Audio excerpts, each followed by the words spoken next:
So Kevin Hayes has signed in the KHL with Akbar's Kazan. Sure, I probably said that right. I think you might be right. Yeah, could be. I think that's pretty close to what I would have guessed. Yeah. I have seen, and maybe this is just one of those like get off the internet and touch grass things. Like if I talk to the general public, they'd be like, "Nah, man, Hollywood, he was cool." I think that's probably true, but it's worth having the conversation anyway. Because, our listener base is mostly online people. I have seen so much hate for Kevin Hayes. Like, good, he deserves to go to the KHL. Like, I have to. And I just want to make sure we're all living in the same reality for a minute, Charlie. Kevin Hayes' timeline here in Philadelphia. The Flyers trade for his rights June 3rd, 2019. They needed a center. They got a center.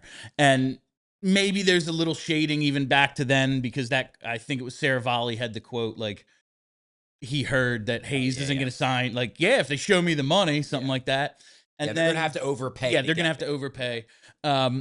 Which they did. Yes, of course. And then on June 18th, 15 days later, he signs a 7-year, $50 million contract, over $7 million a season.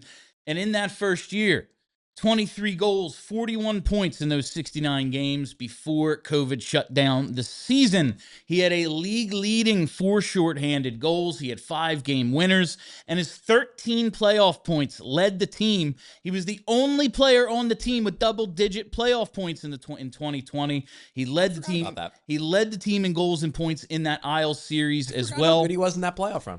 It was him because most of the team was bad. That 2019-20 team felt fun and fresh and different. And yeah, like TK broke out and we had Lindblom in the first half. And like there were things that were different. But it was him. His personality Kevin Hayes is what made it fun. He was the vibes guy. He ran the group chat. He had the fun celebrations. Yeah. He was just a goofball. Then he didn't score quite as much in 2020-21. He had 20 points in the first 24 games. He was off to a hell of a start, then only put up 11 in his next 31 in that shortened season. And this is straight from Kevin Hayes' wiki. In retrospect, it was probably injury-driven. Straight from Kevin Hayes' wiki page. Shortly after the conclusion of that season, Hayes underwent surgery for a sports hernia with an expected 5-week recovery period. He admitted after the surgery that he had begun feeling abdominal pain partway through the season and that it was tough to get going in games after suffering the injury. The 2021-22 season proved difficult for Hayes as he had to deal with a blood infection and the aftermath of multiple surgeries. Remember, he had a whole bunch of stuff go wrong after that first sports hernia surgery. Yeah. And as well, his brother Jimmy died in August 2021. Despite these tribulations, Hayes was able to play 48 games, recording 31 points. Yeah, that had to have been such a rough season for him on so many levels. His body turned against him, and his brother died. Yeah, he wasn't as good anymore. No shit. And then Torts came to town, and that was pretty much that. Hated him. Torts hated him as a player. Hated him as a player, and didn't think he was a center. Didn't think he was any good. I know, even if it's like subconscious. Yeah, he's like playing him at wing and stuff, and it's like this is why he's here to be a center. That's why they signed. This is why he needs the. But regardless, even if it's subconscious, I know maybe Flyers fans at least still partially hold on to the it's Hayes' fault we don't have Cutter anymore because they had like hung out at some point after they drafted him, so maybe they stayed in touch. They sent Hayes up to play golf with him because Hayes went to BU. Yeah, they both went to Cutter was going to BU. And Hayes was the vibes guy. So it was like, be his professional best friend. The report comes out that after all the stuff goes down with Torts and Hayes and the trade to St. Louis and all of that it was, Kevin Hayes' fingerprints were all over it with Cutter. You know who shot that down? John Tortorella, the guy who hated him as a hockey player. And I have the quote. I looked it up last night. Are you kidding me? You think Kevin Hayes is going to do something like that? It just pisses me off that you guys throw that around and affect someone's life. Kevin Hayes and I had a problem and we couldn't come to an agreement on how to play. That's a good man. That's a good man. I don't know. I think John Tortorella is an insane person. I also think he is much more likely to be like, it was him and I'm going to fight him if it was true, rather than lie to me. Yeah. Maybe I'm naive, But I just can't believe, like, Kevin Hayes took time out of his day to screw the Flyers. Like, he's got a lot going on in his life. He's a rich person who suffered a tragedy and is, like, now getting used to playing in a new city with limited skills after the injuries. Like, yeah, he's going to tell Cutter, screw them over. I just don't see it. I don't see it, and I think a lot of the hate stems from that, and it drives me insane. I love Kevin Hayes, and I hope he's making good money over in the KHL and maybe can make a comeback at some point. I think it is theoretically possible. Probably not. That Cutter Gauthier, among other things, like, he had a little bit of a relationship with Kevin Hayes because of the golf thing, because they were bros that went to BU together. And I think it is theoretically possible that from afar, Cutter Gauthier, after becoming at least somewhat acquaintances with Kevin Hayes, watched the treatment of Kevin Hayes by John Tortorella that season and was like, I don't know if I want to deal with this, among other things. But I am extremely skeptical that Kevin Hayes was like blowing up Cutter Gauthier's phone, telling him, yeah, you should snub the Flyers. They're a bunch of assholes. I really don't think that happened. I just and maybe like this goes back to my point from the time. If Cutter Gauthier made this decision, and like, listen, he gets to live in Southern California, he's going to sign a huge contract. Maybe he's going to live in Pittsburgh. Who knows? Good for him then. But like, it's all going to work out for him as a human being, probably.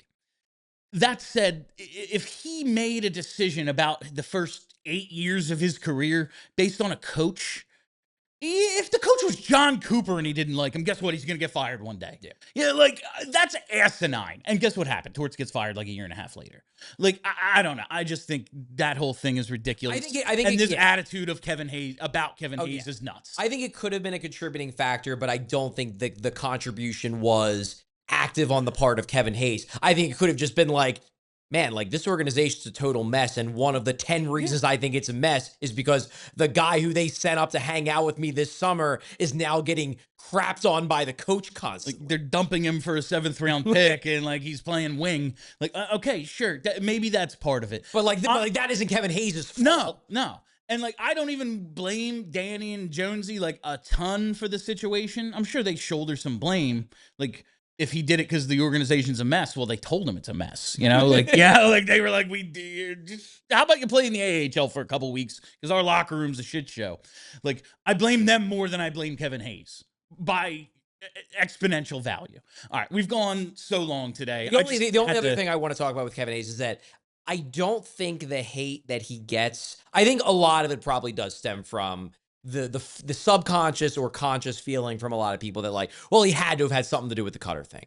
But I also think there are other things, like there was just things that, again, not his fault, but just probably have stuck in some subconscious part of the heads of people. Like, for example, you mentioned it, the whole, well, I'll only join the team if they overpay me. There was the fact that there was about a year and a half where it seemed like the Flyers were only trying to acquire players who were Kevin Hayes' friend, and we all build it up. It's like, it's because they're going to get Johnny, and then they don't get Johnny. So it's like, well, then what was the point of getting all Kevin Hayes' friends? And like, is that Kevin Hayes' fault? No, but maybe it subconsciously turned people against Hayes. The general manager was a jackass.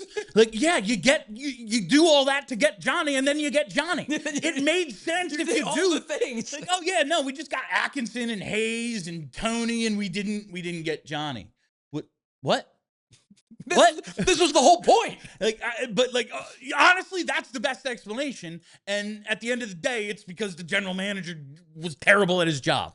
But I just had to get that off my chest today. It won't be relevant tomorrow. I had to say it. I think there are people who have a negative opinion of Kevin Hayes mostly because of things that were not in his control and just got like attached to him because like he just was there for it to be attached to. I just feel like of the last, of the 2020s of this era of the team that we're hopefully moving on, like he's like one of my favorite players we've had. And it was one great season, but it was a hell of a fun season. But also he was a key piece of a team that went into the gutter. So people probably attach him to that. And he was signed to a bad contract that the GM, who everyone hates, signed him to. And like, he's just attached to a lot of things that people hate. And I think because of that, he gets some of that hatred as blowback. And that's not fair, but it's just reality.